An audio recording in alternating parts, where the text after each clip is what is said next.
Hi, so it's almost universally acknowledged that we have a problem. Actually, it's acknowledged we have several problems, but the one that's in my mind is about generation. I say almost universally because, of course, there are some people who deny there's any problem at all.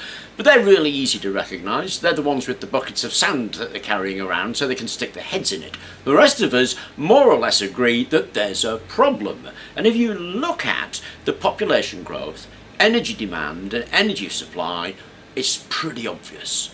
Energy demand has shot up exponentially. It's gone up like that. Population growth has gone up exponentially. The way we're living our lives and how we're changing from petrol-driven cars to electricity-driven cars is all creating a massive amount of demand for electricity. Now, a power station will take anywhere between sort of 25 to 40 years to build, commission and bring online. So there's this huge shortfall in being able to cope with that. And yet in our modern world, of course, we need to be able to cope with that because all of our lives centre around it. Our transportation, the computers, everything centres around electricity. And so it is becoming, or is already, a serious problem. I mean, you look at the energy price hike that we've just gone through. Some countries have bunged their prices up by 400 to 600% for commercial use of electricity. That's a massive price hike.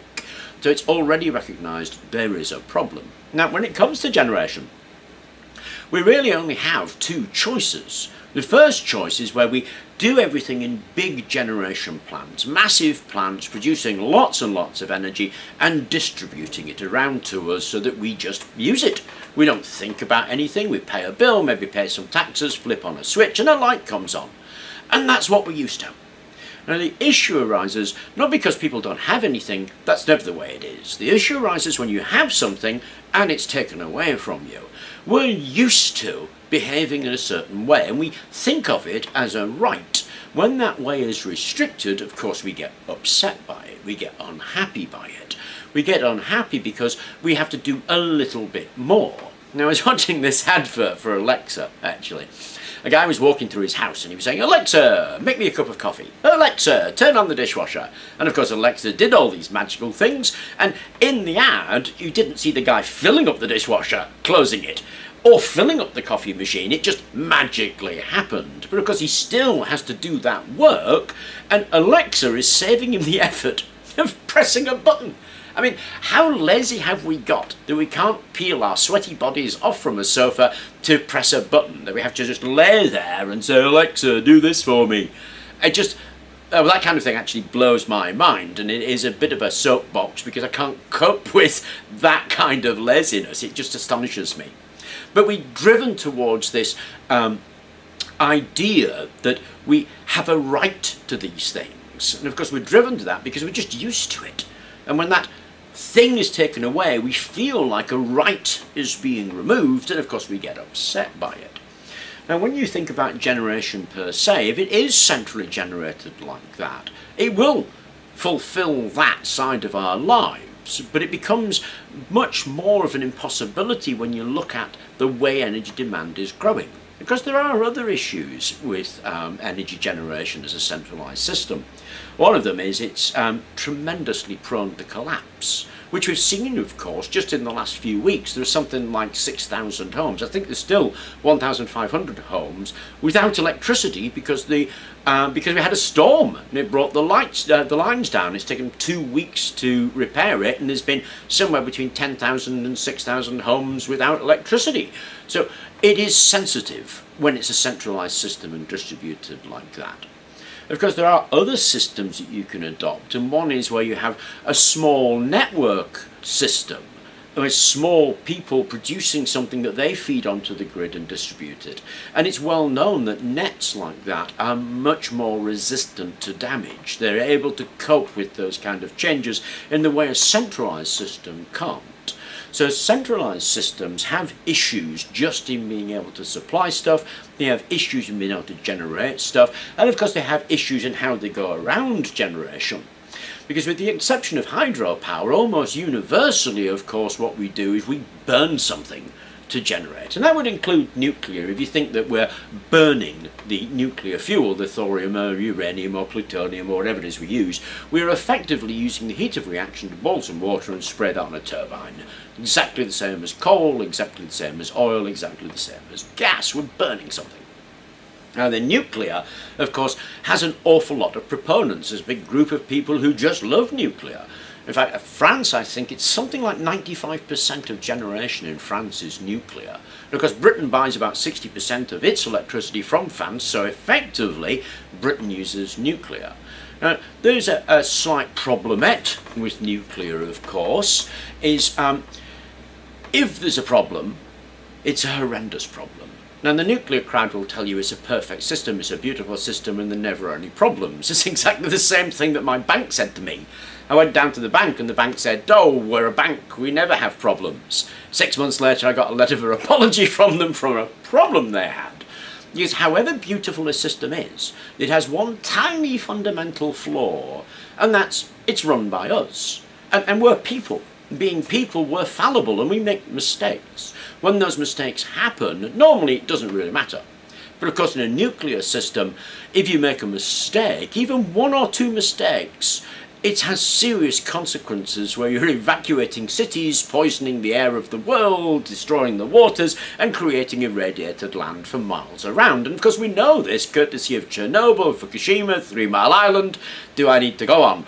So even one tiny mistake in a nuclear system can be catastrophic. And of course Fukushima drove Japan to abandon all of its nuclear power. And now they're moving to a different system altogether. And in fact, they're becoming the model for the rest of the world. What Japan is trying to do is create a system of microgeneration.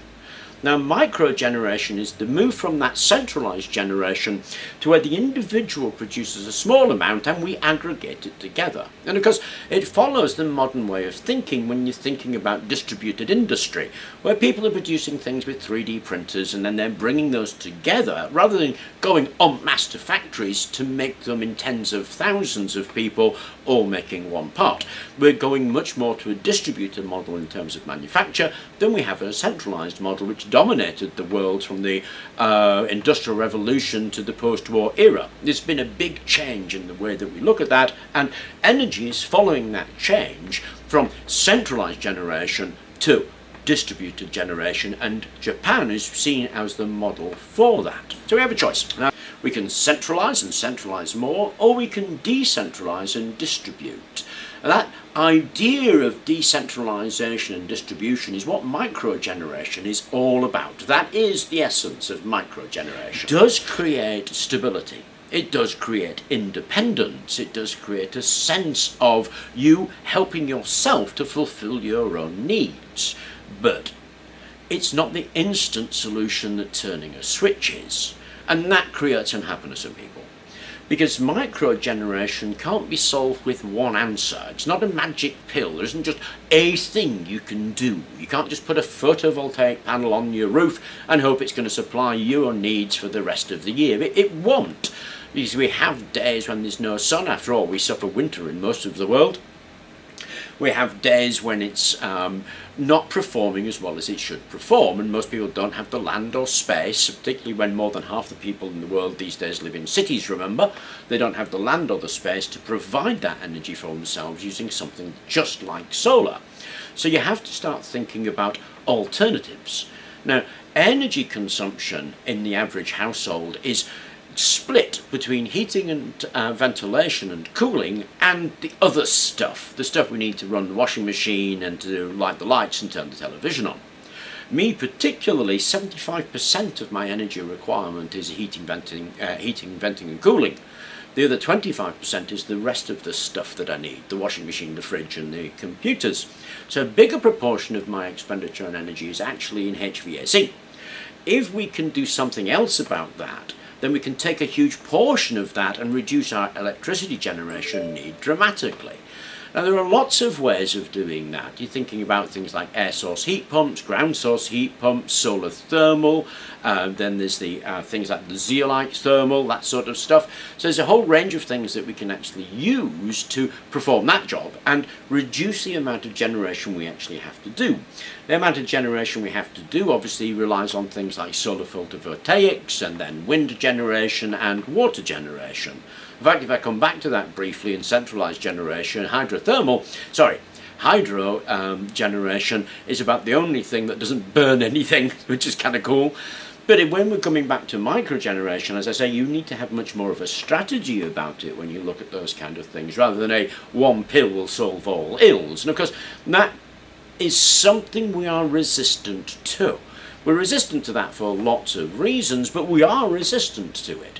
We don't like the idea that we've got to think a little bit more about what it is that we use and what it is that we generate, because of course reducing usage is another way of tackling the energy problem. We don't have that infinite resource where we can just burn whatever we want. We no longer have 12-cylinder cars that will do 3 miles a gallon, and there are good reasons we don't have that anymore, but we don't have it.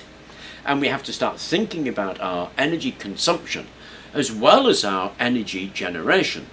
And that move from centralized energy to smaller scale energy generation based on smaller ideas and lower power generation is, I think, the way that we need to go, and to a degree certainly being seen as the way to go.